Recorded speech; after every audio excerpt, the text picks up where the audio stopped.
Have you ever watched a video in English and understood almost everything, but when it was time to speak, your mind suddenly became empty?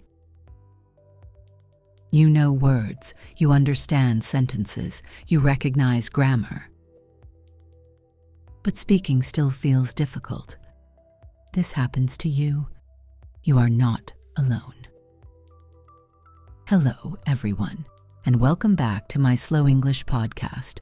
My name is Anna, and I'm very happy you're here with me today. Today, we will talk about a very common experience for English learners. Why can you understand English, but still struggle to speak? Many people think this means they are bad at languages. But actually, this situation is very normal. Understanding a language and speaking a language are different skills. Listening is input, speaking is output. Your brain processes them in different ways.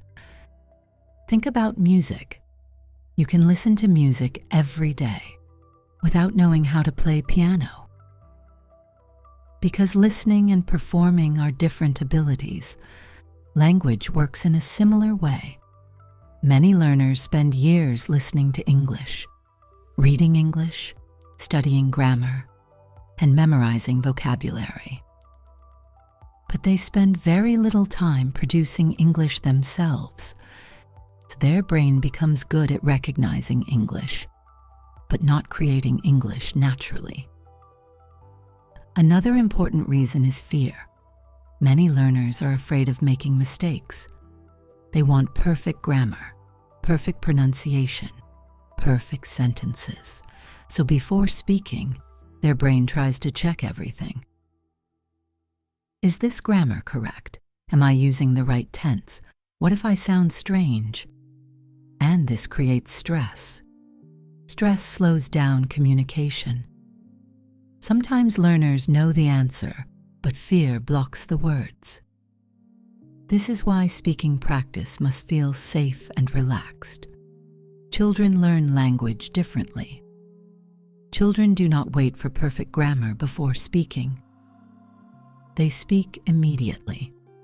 They make mistakes every day. But slowly, their brain improves naturally. Adults often forget this. We become too focused on being correct. But communication is more important than perfection. If people understand you, your English is already working. Another common problem is translating.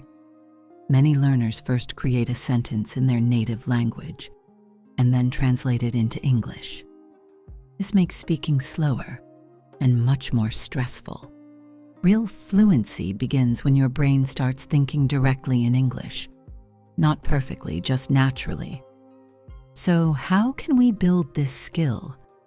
Very slowly, very simply. One of the best methods is using tiny English thoughts during your normal day. For example, I'm tired. I need coffee. The weather is beautiful. I forgot my keys. Simple thoughts, simple language. But these small moments train your brain to use English automatically. Another powerful habit is speaking aloud. Even if you are alone, you can describe your actions. I'm cleaning the kitchen. I'm walking to the store. I'm answering emails.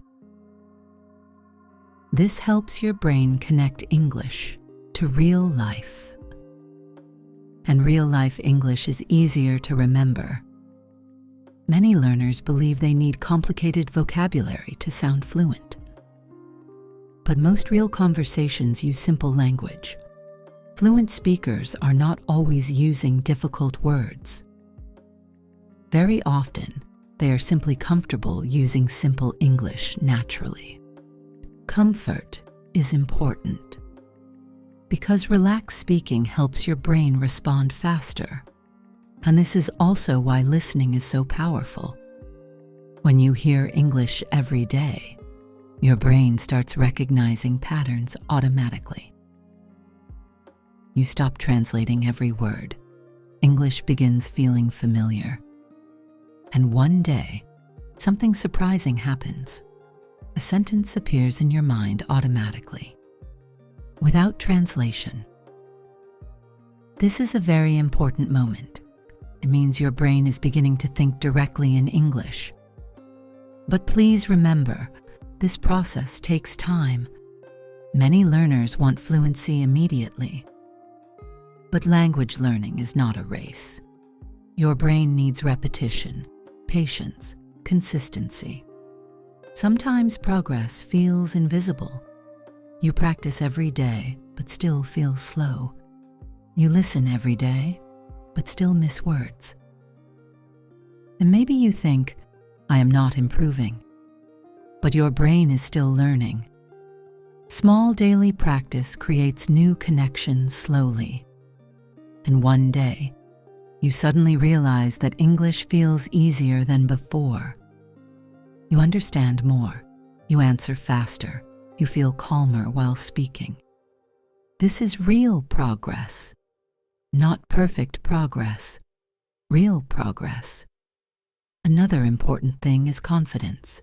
Confidence does not appear magically. Confidence grows through action.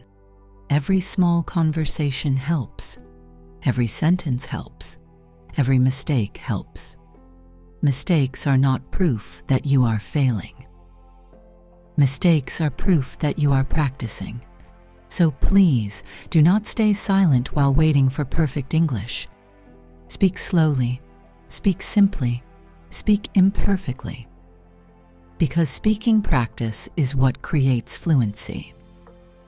Even 5 minutes a day can change your English over time. The goal is not sounding perfect. The goal is communicating naturally. The goal is feeling comfortable inside the language. So today, try creating a few small English moments during your normal routine. Think small thoughts in English. Speak aloud for a few minutes. Repeat simple sentences. Little by little, your brain will become faster. And English will begin feeling more natural. Thank you for listening to the Slow English podcast. And remember, fluency grows slowly, one small conversation at a time. See you in the next episode.